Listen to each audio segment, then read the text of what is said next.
Hi everyone, and welcome to today's video. As many of you are probably aware, May is EDS Awareness Month, and I'm going to do what I can to help raise awareness. And that'll be on here, Twitter, Instagram, and in my blog, and first and foremost, my Facebook page, which is www.facebook.com/DinkyKatie's EDS Diaries on one word. So feel free to check that out, and you will see this as the main header on the page. So if you see that, then you know it's my page. Now I have seen on YouTube fellow EDS people who are doing the EDS. This is my EDS tag, and I am doing part 1 in this video. So I have a list of the questions that are in the tag, so I'll go through them with you and yeah, take it from there. Question 1 is, well actually part 1, what is EDS like on my body? Now question 1 is, introduce yourself, name, pronouns and EDS type. So I'm Katie, and I'm also known as Dinky, most because I am Dinky in height and build and weight. So it's what my family call me and some of my friends, and it's my username on where you type it on here, Twitter, Instagram. So yeah, I am a she, her. I am a daughter, a sister, an auntie, a friend, cousin. I was a granddaughter of my late grandparents. And the EDS type, they always thought it was a crossover between classical and the hyperscoliotic type, but they're not too sure. They think I have those two types, but it's not quite clear. I do tend to represent most of the symptoms from those two types. Question 2. First in one word, how are you feeling today?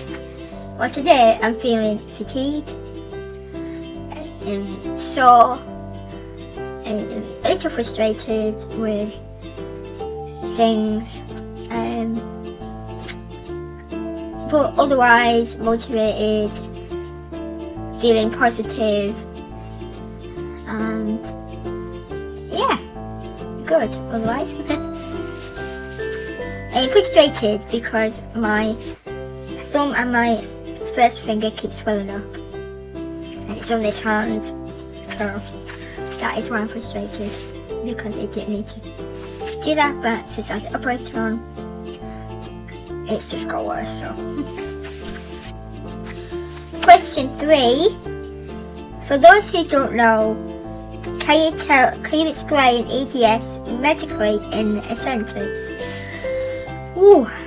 In a sentence, it's a multi-systematic disorder, where it's nephrotic connective tissue, which you have all over your body, from your hair to your eyes to your teeth to your skin to all your systems in your body. Every part of you is affected. Yeah.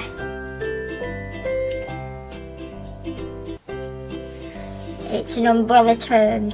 Ehlers-Danlos Syndrome is an umbrella term for multi-systematic related conditions. I hope that makes sense, and I hope I haven't baffled you. Question 4. What's your favourite analogy for how EDS feels, or what EDS is like? Well, for me, sometimes I feel like I'm a voodoo doll.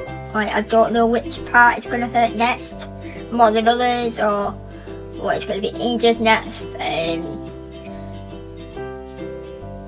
and I also feel like I'm on a puppet. Sometimes when I can't move certain joints, I feel like the tight, and you know, the strings are being pulled really tight and I can't move, and it really hurts. That's how I feel anyway about how it feels. Yeah. But each day is different. Some days are better than others, some days are more challenging than others.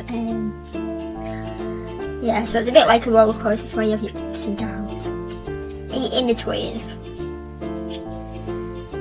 Question 5.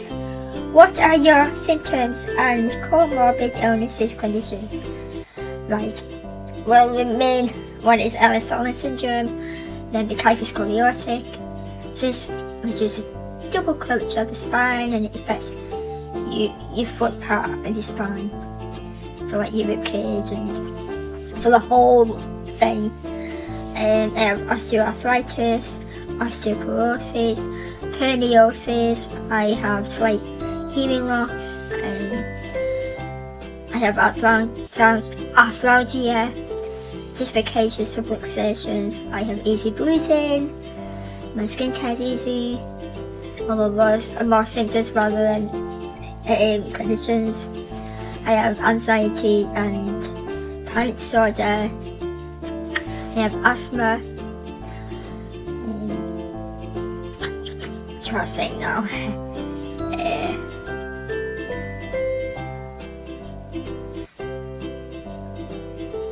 Yeah, I think those are the main.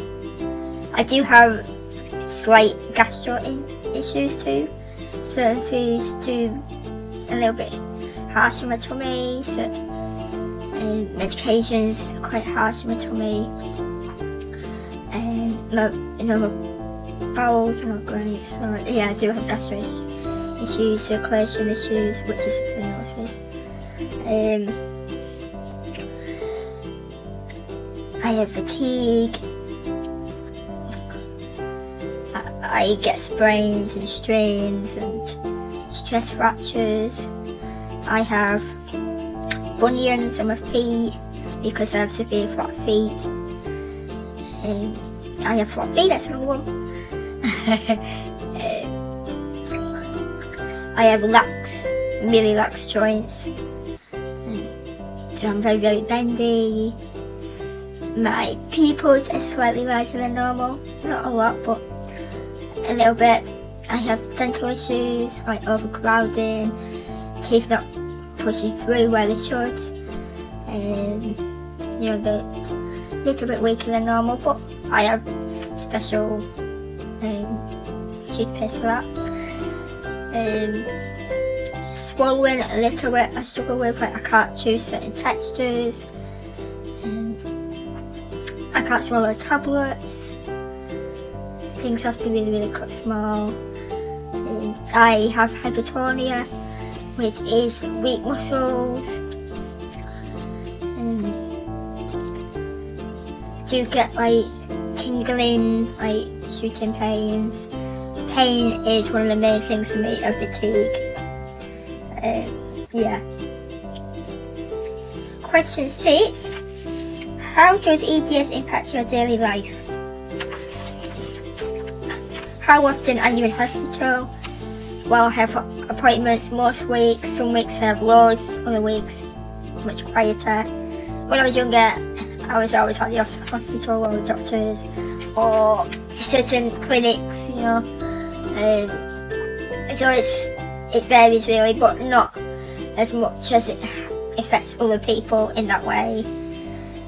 What physical disabilities impact your daily life? Well, I'm small, I'm weak, I have very, very bendy joints, I don't have very good grip, I tire very easily, I get out of breath really easy, you know, I dislocate, sublocate, I have issues with my hip and my knees, well, my joints basically,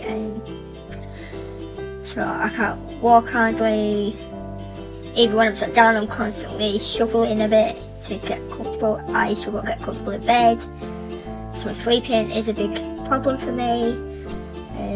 I have adrenaline issues, so that kind of messes with me a little bit, and the anxiety and the panic disorder, and yeah. Devices you use for your survival. Well, I do have a separate video with the devices that I use, so I will link that below. Do you work? No, I'm not able to work. My health is pretty unpredictable. I struggle with fatigue. I don't sleep hardly. So my sleeping pattern is wouldn't be suitable for a job. I would need somebody with me every second of the day. I will answer that in a separate quick video if you like me to. The pain, you know, it's quite a lot. Concentrating, I struggle to concentrate for too long. I get brain fog. And there's other things as well. Are you often on bed rest? Well, I spend most days in bed, but when I'm going out somewhere, then I'll be up at, say, dinner time. I'll go out for a few hours, and then I come home. I'll get help in my pyjamas, and I will rest on the sofa in my blanket. So in a way, that's like bed rest for me, but in the living room with my mum or my dad if he's not working. How often are you injured? That varies, sometimes a lot, sometimes not as much. How do you try to prevent injuries? Just watch where I locate my joints. So if I've got to stand up to move a little bit with my frame, I will make sure everything is in the right position. You know, like my joints. Make sure I'm not anywhere near playing footballs or heavy impact sports. I go to football or watch football, but I always keep a distance away from it. And my dad's pretty fast at catching the ball anyway, if it did come my way. Yeah, so just make sure that I rest in between. And learn what I can and I can't do. How does it impact you emotionally, your mental health? It just gets me down. I do struggle with depression as well as panic and anxiety disorder, but I try and be positive as I can be. That's the way I've kind of been brought up in a way. Like, I've seen children in much more severe health issues compared to mine, like at hospitals when I was growing up. So that kind of made me feel more thankful, but obviously my health has deteriorated, so it does get me down. But I have family, I have friends who keep my spirits up and make sure I get to do things that I enjoy when I can. They're just there if I need them. Even if it's just for company. I'll just try and talk about it online or to my friends. Say, hey, you know, feeling a bit rubbish, you know, fancy a chat. So listen to music, watch YouTube videos, and that helps distract me from things that go on with my health. And that is the first of the tech video. There will be part 2 and part 3, but I will do them over the course of the month, as we're only on day 6 of May, so it's plenty of time yet. Yeah, so I hope I've answered all these as detailed as I can without kind of being too down about it. I'm just being real. This is how it affects me. It affects everybody differently. So yeah, thank you for watching, and if you liked, don't forget to like and share and subscribe if you're not already subscribing. Keep smiling, guys, and look after yourself, and I'll see you next time. Bye.